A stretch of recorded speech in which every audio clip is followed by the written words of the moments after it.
Imagine this. You take a DNA test, just for fun, maybe to confirm what you've always been told, that your ancestors came from a proud line of warriors, or seafarers, or kings. You know the story. You've heard it since childhood. But then the results come in, and they don't match. Not even close. Suddenly, your identity, everything you thought you knew about your past, starts to crack. So what would you do? Would you trust your DNA, or your history? This isn't just a thought experiment. It's real. And it happened to an entire people. The Cham. You might not know them, but their legacy once stretched across the spine of Southeast Asia. They lived in what is now central Vietnam, ruled over a kingdom called Champa, and spoke a language from the sea, Austronesian, the same language family spoken in Indonesia, the Philippines, even as far as Madagascar and Hawaii. That alone is wild, right? A people in mainland Vietnam, speaking the language of island voyagers and oceanic empires. So the story went, they must have come from the sea, from the islands, maybe even Taiwan, where Austronesian roots begin. But then the scientists came, not with swords or conquest, but with cotton swabs and sequencers. They studied the DNA of Cham people, both the living and the long dead. They compared their genes to thousands of others across Asia and the Pacific. And what they found, it shattered everything. Because the Cham's DNA didn't match the islanders. It didn't even match other Austronesian-speaking groups. In fact, it pointed somewhere else entirely. It pointed to a forgotten ancestry, a secret buried not in temples or texts, but in blood. So who are the Cham, really? Who were their ancestors? Where did their language come from, if not from their genes? And here's the twist. What scientists found wasn't just unexpected. It rewrote 4,000 years of Southeast Asian history. And the story doesn't begin with kings or explorers. It begins with the mothers. Let's start with the mothers, because that's where the real story begins. When scientists looked at the mitochondrial DNA of the Cham, passed down only from mothers to children, they expected to see something that made sense, something that matched the story everyone knew, that these people were descended from ocean-going Austronesians who sailed across vast waters to settle new lands. After all, that's what their language says. That's what their culture says. But the DNA said something else. Instead of tracing back to island Southeast Asia, to the Philippines, Indonesia, or Taiwan, the Cham maternal lines pointed straight to the mainland. They weren't islanders. They were daughters of the forests, the rivers, the red soil of Indochina. Their mitochondrial haplogroups, B, M7, R9, matched the same lineages you'd find in the ancient Khmer peoples, the ones who'd lived in the region long before Champa ever rose.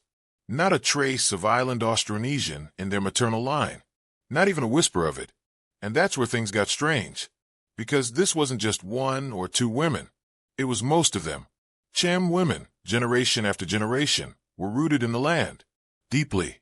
Their genetics told the story of a people who never left, who never sailed, who weren't part of the migration that gave rise to Austronesian expansion. So how could they speak a language born of the ocean? That's the question that cracked open the mystery. Because if the women didn't carry the language with them, if they never came from the islands, then someone else must have. Someone who didn't stay long. Someone who left no maternal trail. So if the mothers were of the earth, who were the fathers? And here's where the story takes a sharp, unexpected turn. Because what those men brought with them wasn't just language. It wasn't just boats or gods or culture. It was something hidden. Something no one saw coming. Something buried deep in the bloodline that would change everything we thought we knew about who the Cham really were. Now let's talk about the men. Because when scientists turned from the mothers to the fathers, from mitochondrial DNA to the Y chromosome, they uncovered something completely unexpected. Something that didn't match anything in the Cham's language, or even their own legends. A signal, clear and sharp, like an ancient voice calling from across the sea. It came from India. More than 18% of Cham men today carry Y-DNA lineages that trace directly back to the Indian subcontinent. R1A, R2, H1. These aren't Southeast Asian. They're old, powerful paternal lines from South Asia, lines you'd expect to see in Brahmin priests, in ancient Hindu dynasties. not in a Southeast Asian kingdom tucked between the mountains and the sea. But here's the strangest part. These Indian lineages are only found in the male line. They're completely absent from the maternal DNA. There's no South Asian mtDNA in the Cham gene pool. Not even a trace. So what does that mean? It means Indian men came, but not Indian families, not Indian women. This was a one-way flow, male only. And suddenly, a new picture starts to form. Imagine Indian traders or priests arriving by ship, Hindu missionaries from the ports of Tamil Nadu or Bengal, not with armies or swords, but with Sanskrit, with Shiva and Vishnu, with books and ritual. They came not to conquer, but to marry, to merge, to settle. And through that quiet, intimate act, through families and sons, they left a permanent imprint. You can still see it today, not just in the DNA, but in stone. The Cham temples built in honor of Hindu gods.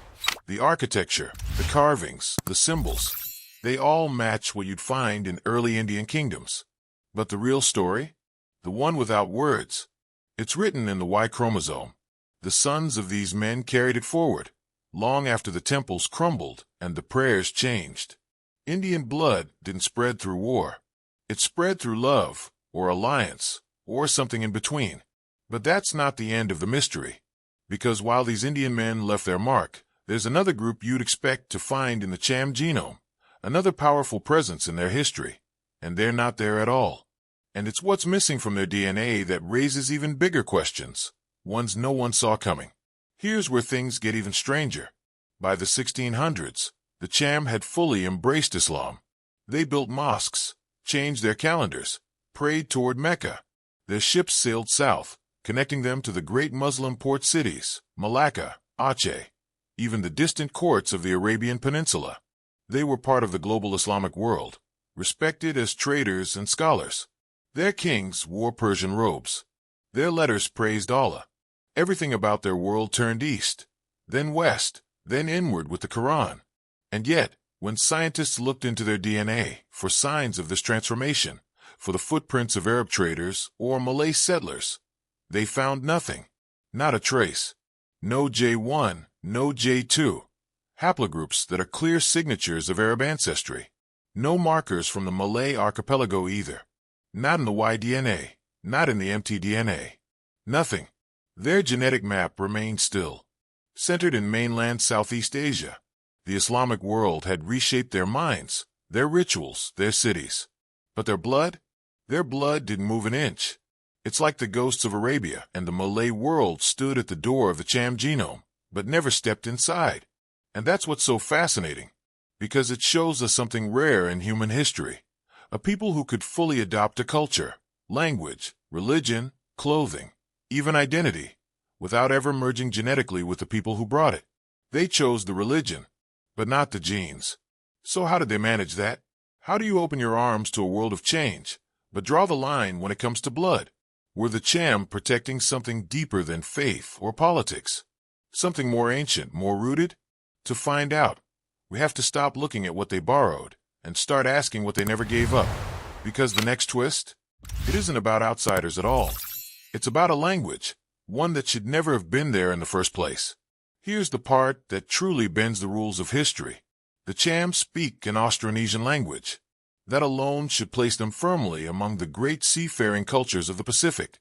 The same family of languages that stretches from Taiwan to Polynesia, from Madagascar to Hawaii. A language carried by people who rode the ocean like a highway. So naturally, you'd expect their DNA to match. But it doesn't. Only a tiny fraction, about 10%, of the Cham's genetic code traces back to Austronesian roots.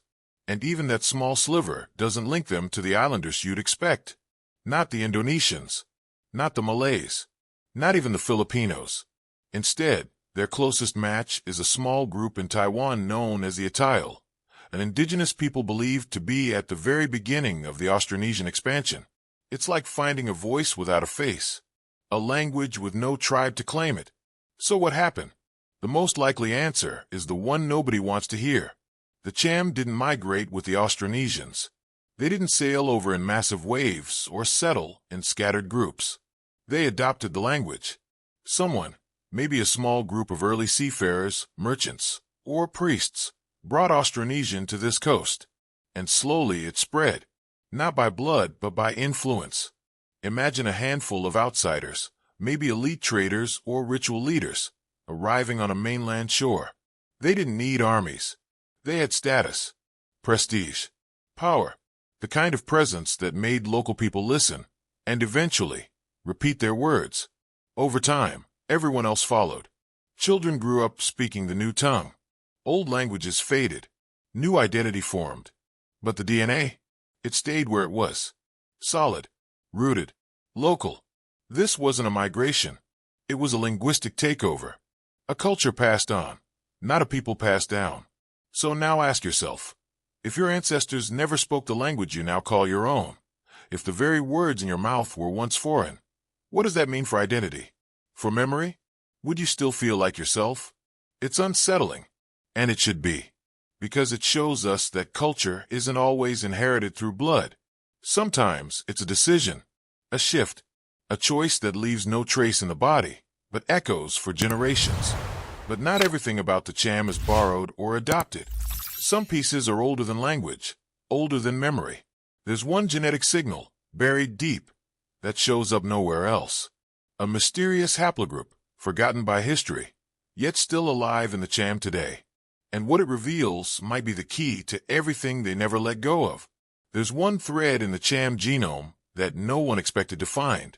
A whisper, really, so faint it almost vanished. But it's there, quietly waiting in the maternal line, passed down from mother to daughter for generations. A single haplogroup, M77. When researchers stumbled on it during the mitochondrial DNA analysis, they paused. Because M77 doesn't belong to any well-known group. It doesn't match the Austronesians. It doesn't trace to Indian lineages. It doesn't fit neatly into any familiar category. It's not something you find in your average textbook or in your average population. This lineage is strange, isolated, ancient. It may be a relic, a leftover strand from a people that no longer exists. A group that lived in this region long before the Champa Kingdom rose, long before temples were built or languages were borrowed. A people erased by time, war, and memory, but not entirely. Because one part of them survived. In the body, in the blood, hidden in a single gene that made it all the way to the present day.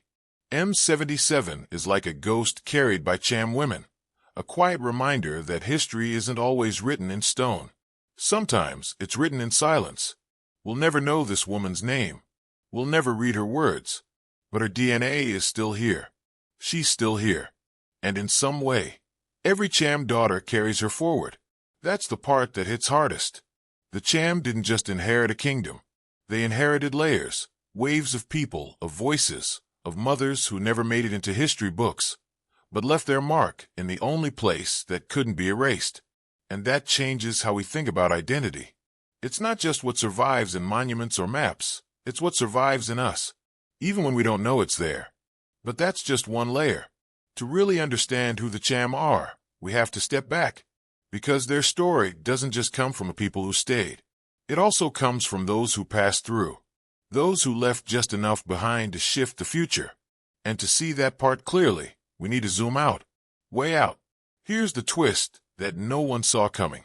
When scientists compared Cham DNA to other populations, they expected to see links to fellow Austronesian speakers. Maybe the Malays, maybe the Indonesians. After all, that's what the language suggests, right? A connection across the sea. A shared origin. But the truth was something entirely different. And honestly, kind of unsettling. The Cham aren't closest to the islanders. They're closest to the people they once fought. Their DNA clusters with the Khmer, the Mon Khmer Hill tribes, the Vietnamese, even some Thai Muslim groups in the region. Groups they battled with, negotiated with, and resisted for centuries. Groups that, according to history, were often seen as threats, rivals, even invaders. And yet, at the genetic level, they are family. Imagine learning that your oldest enemies were always your cousins, that your blood runs closest to the ones who try to take your land, your temples, your freedom. That's the strange part. The Cham built a culture that stood apart, its own religion, its own script, its own style of rule. They clung to their uniqueness, and history remembers them as different. And they were. But underneath all that, beneath the language of the sea and the gods of India, their bodies tell a more familiar story. One of shared roots, shared soil, shared pasts. It's not a clean story. It's a complicated one, because the Cham aren't defined by a single thread. They are a blend, a bridge between worlds, a mixture of the indigenous and the imported, of the sea and the land, of the foreign and the familiar. South Asian DNA, a sprinkle of Austronesian ancestry, but mostly, deeply, mainland Southeast Asian at their core. That's the real identity. Not one thing, but many. So now the question becomes personal. What really defines a people? Is it what they hold on to, or what they take in? Is it the language they speak, the gods they worship? Or is it something deeper, something that keeps moving and changing, like a river that still remembers every stone it touched? For the Cham, the answer might lie not in their glory days, but in what happened after everything fell apart. Because kingdoms rise, but when they collapse, only certain things survive. And what the Cham chose to carry forward after the fall says more about them than any throne ever could. When the kingdom of Champa fell, it didn't go quietly. Cities burned, temples collapsed, families were scattered. Some fled across borders. Others stayed and watched their world disappear, piece by piece, under the weight of a rising empire. Vietnamese forces absorbed the territory, changed the language, the law, the names of the land itself. The story should have ended there. It usually does. But it didn't. Because even as the Cham were pushed into the margins, converted, renamed, silenced, something in them survived. Their DNA. Genetic studies today show something incredible. The Cham, despite everything, despite centuries of loss and suppression, still carry a genome that's distinct, still recognizably theirs. Even now, their DNA stands apart from the dominant kin population of Vietnam. It's like a hidden signature, sealed in the blood, quietly refusing to vanish. And it wasn't just random luck. When history swept through like a storm, it left behind a clear pattern. Many Cham men were killed or absorbed during the conquests. But the women, the mothers, remained. Their mitochondrial DNA continued on, passed from mother to child in an unbroken line. Generation after generation, the language changed. The temples fell, but the mothers endured. So while the outside world forgot their stories, their bodies remembered. That's the power of genetics. It doesn't forget as easily as history does. It doesn't need monuments or books. It just needs time. Empires fall. Borders shift. Beliefs fade. But genes endure in silence. And suddenly, this story of the Cham feels bigger than one kingdom. It starts to sound familiar, because if their identity could be reshaped, hidden, and nearly erased, while still living on beneath the surface, what about the rest of us? How much of our own ancestry have we already forgotten? What parts of us are still carrying memories our minds never learned? Because this isn't just the Cham story anymore. It's ours. The more you learn about the Cham, the more you start to realize they're not an exception. They're a mirror, a reflection of something much bigger, much deeper, something that touches all of us. Today, we think identity is simple. It's printed on your passport, stamped on your birth certificate, spoken in your accent. Maybe it's the religion you were raised with, the flag you stand under, or the language you dream in. But DNA tells a different story. A messier one filled with forgotten migrations, dead languages, and ancestors we don't even know how to name. And the Cham, they show us exactly what that looks like. They are not a pure people, not a clean line from one place or one time. They're a swirl of bloodlines, mainland mothers, Indian fathers, a language from the sea, and ghosts from before history began. Everything about them is layered, blended, complicated, and still somehow they're whole. That's the part that sticks with you. They didn't survive because they stayed the same. They survived because they changed. Again and again, they absorbed what came. They adapted. They kept moving forward. And isn't that what identity really is? Not some perfect, preserved thing, but the result of everything you've carried through fire. So maybe the question isn't, where do I come from? Maybe it's, What did my ancestors hold on to, and what did they choose to let go? Because the Cham remind us of something we've all forgotten in this age of labels and lines. That identity isn't about purity. It's about survival. It's about memory. And most of all, it's about becoming more than one thing, over and over again. And if all of that is true, if our identities are really made of pieces we didn't even know we had, then what else is still hiding inside us, just waiting to be found? They spoke the language of the sea. They worshipped gods from a land far across the ocean, and they built their homes in the thick forests and soft river plains of the Vietnamese coast. Everything about them feels like a contradiction, and yet they remain. Not just in memory, not just in old ruins or dusty pages, but in blood, in bone, in people who still carry the echoes of those who came before, even if they no longer remember their names. So what does identity really mean? Is it the words you speak? The gods you pray to? The color of your passport? Or is it something deeper, something carried in silence, something you didn't choose, but still live every day? And if your DNA told a different story than your family, than your flag, than your faith, what would you do with that truth? Because the Cham aren't the only ones shaped by forgotten journeys.